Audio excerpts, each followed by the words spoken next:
सम्यक दर्शन होने के पश्चात किसी भी कर्म का बंध, इन्हें सत्ता में जो पढ़े ना सारे, पहले किसी ने 70 कोड़ा कोड़ी बांधी होगी और अन्य की कोई 30 कोई 20 जो कुछ बंधी होगी। जब प्रथमोपशम सम्यक तो होता है उस काल में वो सारी स्थितियाँ कट हो जाती है एक साथ, एक छोटे अंतर्मुहूर्त में सारी स्थितियाँ घटकर तो परमाणु कहाँ चले जाते हैं, नीचे के निषेकों में आ मिलते हैं और सबकी स्थिति कितनी हो जाती है, अंतः कोड़ा कोड़ी सागर। आयु में कोई परिवर्तन नहीं होता, आयु जितनी है उतनी ही रहती है, बाकी सभी कर्मों की स्थिति घटकर अंतः कोड़ा कोड़ी प्रमाण रह जाती है। फिर से दोबारा, जब जीव सम्यक दर्शन प्राप्त करता है तो मिथ्यात्व अवस्था में उसने कभी 70 कोड़ा कोड़ी सागर का बंध किया था, कभी थोड़ा कम किया था, कम से कम अंत कोड़ा कोड़ी तो किया ही किया था। फिर भी जब सम्यक्त्व के लिए अभी वो करण लब्धि मान रहा है, उसके पहले प्रायोग्य लब्धि होती है, तो उसके काल में प्रायोग्य लब्धि यानी क्या है, तत्व चिंतन का काल चल रहा है, तब अभव्यों को भी ये होगा तो उसके सभी कर्मों की, पुण्य हो या पाप हो, सभी कर्मों की स्थिति घटकर अंतः कोड़ा कोड़ी सागर प्रमाण बन जाते हैं।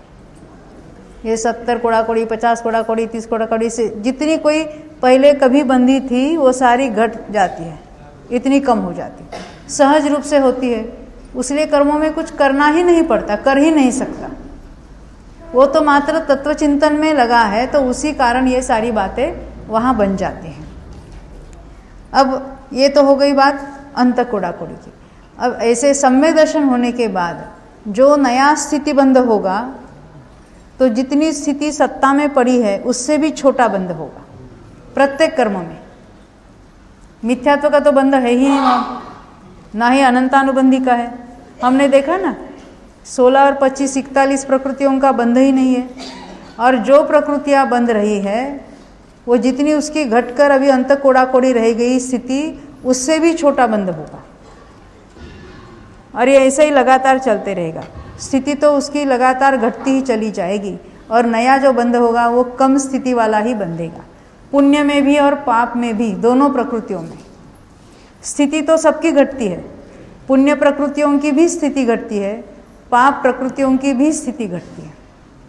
पर सम्यक दर्शन होने के समय और पश्चात अशुभ कर्मों का अनुभाग घटता है और शुभ कर्मों का अनुभाग बढ़ता है, अपने आप बढ़ता है।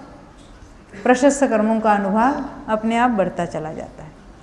तो ये सहज ऐसी सुव्यवस्थित व्यवस्था है कर्मों में भी। तो हमें तो पहले से ही डर लगता है, क्या करें, कर्म क्या करेंगे, अभी इतने ऐसे आकरे कर्म है ना, इसलिए दर्शन मोहनी है ना, इसलिए हमको मिथ्या तो है, हमको मिथ्या तो हमारा छूट नहीं रहा। क्यों? दर्शन मोहनीय पड़ा है इसलिए। तो जिसको सम्यक दर्शन होता है, क्या उसका दर्शन मोहनीय नहीं था वहाँ पर? हाँ,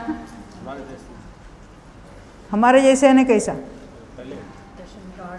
सबका है वहाँ पर गाढ़ा, और वो कुछ नहीं तत्व विचार में लग जाता है, वो गाढ़ा है, वो एकदम फीका हो जाता है, अनुभाग घट जाता है उसका, तत्व विचार मात्र से घट जाता है।